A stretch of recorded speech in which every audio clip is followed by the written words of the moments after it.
नमस्कार, मैं हूं अदिति राजपूत। हम भारत के लोग में आज बात संसद पर हुए आघात की। लोकसभा के भीतर 2 लोगों का कूद पड़ना, उनका स्मोक बम छोड़ना हमारी संसद की सुरक्षा पर एक बड़ा सवालिया निशान है। इस मामले में अब तक 4 आरोपी गिरफ्तार हो चुके हैं और विक्की और उसकी पत्नी, जिन्होंने आरोपियों को गुड़गांव के अपने घर में रुकवाया था, उन्हें हिरासत में लिया गया है। चारों आरोपियों को 7 दिनों की पुलिस रिमांड पर भेज दिया गया है। इन आरोपियों की गिरफ्तारी के बाद जब साजिश की कड़ियां जोड़ी जाने लगी तो ये पता चला कि ये साजिश तो 1.5 साल से रची जा रही थी। इसकी पड़ताल करती हमारी एक्सक्लूसिव रिपोर्ट आपको दिखाते हैं। इस एक तस्वीर ने हजारों सवाल पैदा कर दिए हैं। जिस संसद की सुरक्षा व्यवस्था ऐसी पुख्ता मानी जाती है कि परिंदा भी पैर नहीं मार सकता, तो संसद की लोकसभा में 2 युवक धड़धड़ाते हुए पहुंच गए। दर्शक दीर्घा से सदन में कूदकर उन्होंने पीली गैस भी स्प्रे कर डाली। तो अब कुछ अहम सवाल उठ रहे हैं। आखिर इतनी भयंकर साजिश का सूत्रधार है कौन? ये साजिश क्यों रची गई और इस साजिश को रचने के पीछे क्या कहानी है? माननीय सदस्यगण, मुझे सभा को सूचित करना है कि इन सवालों का जवाब पूरा देश जानना चाहता है और इसीलिए सड़क से संसद तक गुरुवार को भी ये सवाल गूंजते रहे। हम और आप बैठकर चर्चा करेंगे। यह हमारा क्षेत्राधिकार है। सबकी सुरक्षा की जिम्मेदारी लोकसभा अध्यक्ष के नाते मेरी है। एनडीटीवी इंडिया इस साजिश के सारे तार और सारी कड़ी को एक एक कर जोड़ रहा है। कैसे ये साजिश देश के कई राज्यों से जुड़ी है, इसको हमारे संवाददाता आपके लिए खास तौर पर लेकर आए हैं। एनडीटीवी इंडिया को इस बात की एक्सक्लूसिव जानकारी मिली है। आज वो सारी सूचनाएं डिकोड होंगी तो साजिश के सारे तार खुलते चले जाएंगे। इस मामले में अब तक षड्यंत्र में शामिल 6 चेहरे सामने आए हैं। उनमें हरियाणा के जींद की नीलम है, उत्तर प्रदेश में लखनऊ के सागर शर्मा हैं, कर्नाटक में मैसूर के मनोरंजन डी हैं, महाराष्ट्र में लातूर के अमोल शिंदे, हरियाणा में ही गुरुग्राम के विक्की शर्मा हैं और पश्चिम बंगाल में कोलकाता के ललित झा हैं। इनमें से ही सागर शर्मा और मनोरंजन डी सदन के भीतर मौजूद थे, जबकि अमोल शिंदे और नीलम संसद के बाहर हंगामा खड़ा कर रहे थे। इनमें से कोलकाता के एक ललित झा को छोड़कर बाकी आरोपी गिरफ्तार हो गए हैं। गिरफ्तारी के बाद आहिस्ता आहिस्ता साजिश की सारी कहानी अब खुलने लगी है। ये सभी आरोपी 1.5 साल पहले मैसूर में मिले थे। जो जानकारी हमें मिली है उसके मुताबिक सागर तकरीबन 1 साल बेंगलुरु में अलग अलग टाइम पे रह चुका है और लगातार मनोरंजन और सागर एक दूसरे से मिलते थे, बातचीत करते थे। उसके बाद किसान आंदोलन को लेकर इनकी मुलाकात का अगला ठिकाना चंडीगढ़ बना। उसके कुछ समय बाद ये सभी फिर से चंडीगढ़ में मिले और अब की बार इनका संसद में घुसपैठ का प्लान बना। नीलम हो और नीलम के जो साथी हैं वो किसान आंदोलन को में काफ़ी एक्टिव भी रहे हैं। न सिर्फ किसान आंदोलन जो सिंघू और टिकरी बॉर्डर पे 2020 और साल 2021 में देखने को मिला है, लेकिन इसके अलावा हरियाणा में या चंडीगढ़ में जब किसान अपनी मांगों को लेकर प्रदर्शन करते रहे हैं तो उसमें नीलम काफ़ी प्रखर रूप से उसमें पार्टिसिपेट करती रही हैं, शामिल होती रही हैं। उस साजिश को अंजाम देने का मकसद से मैसूर का मनोरंजन पिछले बजट सत्र के दौरान संसद देखने आया। उसी दौरान उसने पूरी संसद की रेकी की। उस रेकी में उसको अंदाजा लग गया कि जांच में जूते की चेकिंग नहीं होती। जुलाई में सागर शर्मा दिल्ली आया और उसने बाहर से संसद भवन की रेकी की। इतना आसान नहीं है किसी भी एक व्यक्ति के लिए कि वो यहाँ पर पास बनवा ले और अंदर जाकर लोकसभा की विजिटर्स गैलरी में जाकर और फिर इस तरह से जंप करने की कोशिश करे। इसका सीधा मतलब है कि उन्होंने पूरी तैयारी की थी और उन्हें बिल्कुल पता था कि फर्स्ट लेयर पर, सेकेंड लेयर पर और जो विजिटर्स गैलरी में जाने के दौरान जो सिक्योरिटी चेकिंग होती है, किस तरह की सिक्योरिटी चेकिंग होती है और क्या उसमें कोई लूप होल है जिसका वो फायदा उठा सकते हैं। फिर 10 दिसंबर को संसद के बाहर हंगामा और भीतर घुसपैठ करने वाले आरोपी एक एक कर दिल्ली पहुंच गए। मनोरंजन हवाई जहाज से दिल्ली आया। जो 10 दिसंबर था उस दिन तमाम जो आरोपी हैं वो एक एक करके यहाँ पर दिल्ली में दाखिल हुए थे और सिर्फ मनोरंजन जो है वो फ्लाइट से आए थे, जैसा आपने बताया। लेकिन ये भी जानकारी आई है कि नीलम बस के जरिए अभी मुमकिन है कि हरियाणा से यहाँ दिल्ली आई हो, लेकिन बाकी जो 2 हैं सागर और इनके अलावा जो अनमोल हैं ये ट्रेनों के जरिए आए थे। और ट्रेन की बात कहें या सुरक्षा व्यवस्था की बात कहें तो चेकिंग तो होती है, लेकिन चेकिंग अगर आप अंदर दाखिल होते हैं स्टेशन में तब होती है, जब आप बाहर निकल रहे होते हैं तो उसमें किसी तरह की चेकिंग नहीं होती है। दिल्ली से 10 दिसंबर की रात सभी विक्की शर्मा के घर गुरुग्राम पहुंचे। देर रात ललित झा भी गुरुग्राम पहुंच गया। संसद में घुसपैठ की खतरनाक साजिश रचने वाले इन युवकों की समूची कुंडली आगे खंगाली जाएगी, लेकिन ये जानकर आप हैरान रह जाएंगे कि इन सब के इरादे कितने खतरनाक थे कि किसी को कानो कान भनक तक नहीं लगने दी। बुधवार को जो कुछ हुआ, इसके बाद इस घटना की निंदा और जांच फरी जाकर बाहर ठहर पाती है। इस घटना को कंडेम करना चाहिए और जांच रिपोर्ट जो आपने दी है और साथ ही भविष्य में क्या क्या प्रिकॉशंस लिए जाने चाहिए, इसका भी आपने निर्देश दिया है अध्यक्ष महोदय। तो मैं समझता हूं कि इस प्रकार से इस संसद के अंदर अराजक स्थिति पैदा करने का कोई औचित्य नहीं है। ये नौबत कैसे आई, संसद को सन्न करने वाली घटना कैसे हुई, अब उस साजिश को हर एंगल से समझिए। सभी आरोपियों ने इंडिया गेट पर आकर संसद में घुसपैठ और संसद में सेंध की फाइनल प्लानिंग की। वहीं पर आरोपियों की आधे घंटे मुलाकात हुई।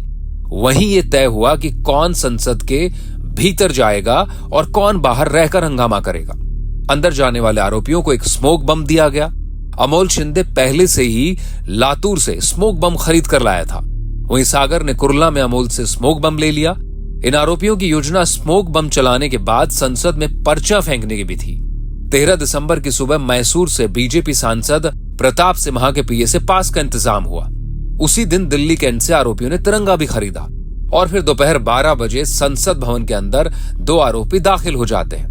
खास बात यह है कि बजट सत्र के दौरान ही मनोरंजन ने बात भांप ली थी कि जूते में रखकर कोई भी खतरनाक चीज संसद के अंदर पहुंच सकती है। उसने रेकी की पुराने संसद भवन की और उसको अंजाम दिया नए संसद भवन में। मामला बहुत गंभीर चूक का है, लेकिन फिलहाल तो सभी आरोपियों पर यूएपीए के तहत केस दर्ज हो चुका है।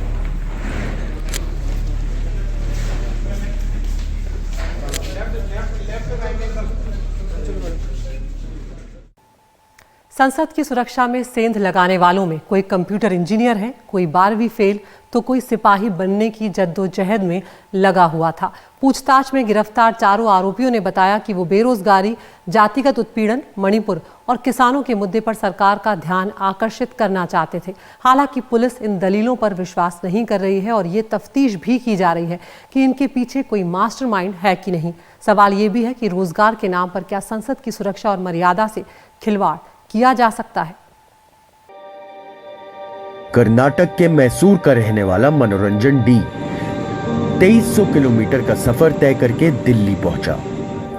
महाराष्ट्र के लातूर का रहने वाला अमोल शिंदे 1500 किलोमीटर का रास्ता तय करके दिल्ली पहुंचा। यूपी की राजधानी लखनऊ से सागर शर्मा 550 किलोमीटर का सफर तय करके दिल्ली पहुंचा।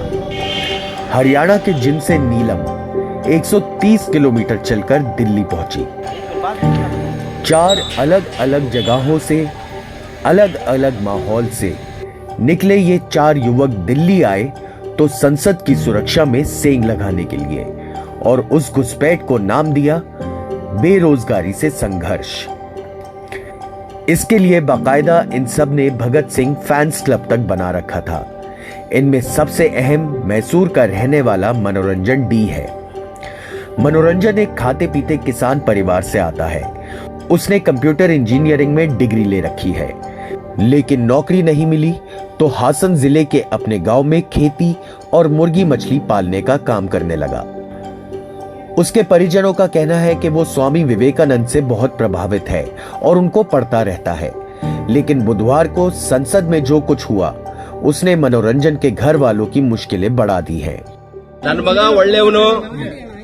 मेरा बेटा अच्छा और ईमानदार है। उसे समाज सेवा करना पसंद है। वो समाज कल्याण के लिए त्याग करता है। वो स्वामी विवेकानंद की किताबें पढ़ रहा था। मुझे नहीं पता कि उसकी मानसिकता किस वजह से बनी। मनोरंजन के साथ संसद भवन के अंदर जाने वाला और लोकसभा के दर्शक दीर्घा से सदन में कूदने वाला सागर शर्मा भी था। सागर शर्मा महज 12वीं तक पढ़ा है। वो ई रिक्शा चलाता है। अभी लखनऊ के आलमबाग में रहता है, लेकिन उससे पहले बेंगलुरु में रहता था। उसके घर से बाहर निकलने पर परिजनों को लगता कि शायद रोजी रोटी के लिए गया है, लेकिन उनको क्या पता था कि उसके इरादे कितने खतरनाक थे। नहीं, इसके लिए तो हम खुद ही, हमको घबराहट इतनी हो रही है। बोलकर गया था कि मैं दोस्तों के साथ जा रहा हूँ, तो अभी कुछ काम है उनके साथ, तो इसीलिए जा रहा हूँ। आपकी फोन पे कब बात हुई थी? कल हुई थी, आज हुई नहीं। जिस वक्त सागर और मनोरंजन ने सदन में घुसपैठ की, उसी वक्त संसद के बाहर नीलम नारेबाजी कर रही थी। जिनकी रहने वाली नीलम ने अच्छी खासी पढ़ाई कर रखी थी। नीलम ने एमएड और एमफिल तक पढ़ाई कर रखी है, साथ ही उसका नेट में भी चयन हो चुका है। फिर भी नौकरी नहीं मिली। लेकिन नौकरी नहीं मिलना क्या अराजकता फैलाने का आधार बन सकता है? नीलम के घर वाले भी हक्का बक्का है। कोई बात नहीं चलाई, और बेरोजगारी का उसका हिसाब था बहुत। मेरी लड़की तंग थी, जिसमें हमारा इतना जुगाड़ भी नहीं है, इतनी पढ़ाई लिखाई। तो आज कोई बात हुई थी उनसे दिल्ली गई? हाँ, आज दिल्ली की कोई बात नहीं हुई। हम डॉक्टर का मेरा सीसी चढ़े थी, और वह नहीं बोली मान अच्छा डॉक्टर पे दिखा ले भाई, हार्ट की बीमारी है, कदे आप मारे जावा, मर जावा। तो आज बात हुई कोई? आज हाँ, आज वही डॉक्टर के थे हम, लेकिन बताया नहीं उसने दिल्ली ना, कोई बताया नहीं हमारा। नीलम के साथ संसद भवन के बाहर राउंड सर्कल पर नारा लगाने वाला युवक अमोल शिंदे था। अमोल शिंदे पुलिस या सेना में भर्ती होने के लिए लगातार प्रयास कर रहा था, लेकिन उसको अब तक कामयाबी नहीं मिली थी।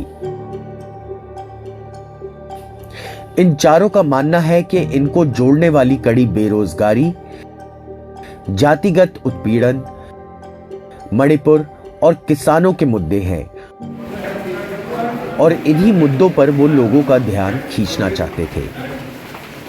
लेकिन एक लोकतांत्रिक समाज में उन्होंने ध्यान खींचने का जो रास्ता चुना वो गैर कानूनी है, इसलिए अब वो सलाखों के पीछे है। Bureau report, NDTV India. संसद की सुरक्षा में लापरवाही को लेकर लोकसभा सचिवालय के 8 सुरक्षाकर्मी सस्पेंड कर दिए गए। आखिर सुरक्षा में कहां रह गई चूक, ये दिखाएंगे एक छोटे से ब्रेक के बाद।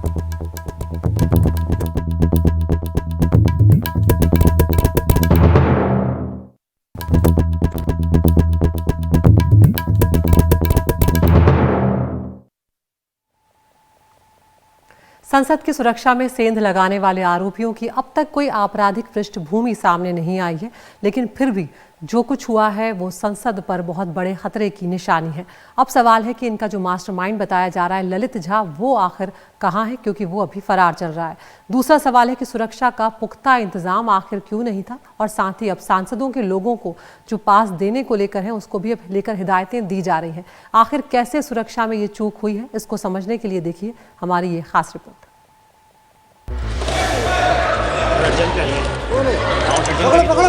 सभा की कार्यवाही 2 बजे तक के लिए स्थगित की जाती है।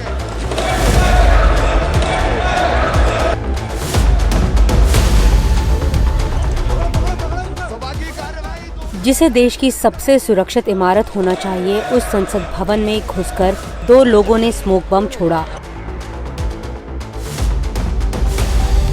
संसद की नई इमारत में इसी साल अगस्त से कामकाज शुरू हुआ है। तब यहाँ 1 नहीं, 2 नहीं, बल्कि 6 सुरक्षा के घेरे रखे गए। लेकिन सुरक्षा में चूक उस दिन हुई जब शहर में हाई अलर्ट था और संसद हमले की बरसी थी। जानकारी के मुताबिक 300 से अधिक सुरक्षा कर्मी संसद की सुरक्षा के लिए तैनात किए जाते हैं, लेकिन जिस दिन सुरक्षा में चूक हुई उस दिन 200 से कम थे। जिस गैलरी से आरोपी ने छलांग लगाई वो 11 फुट ऊंची है।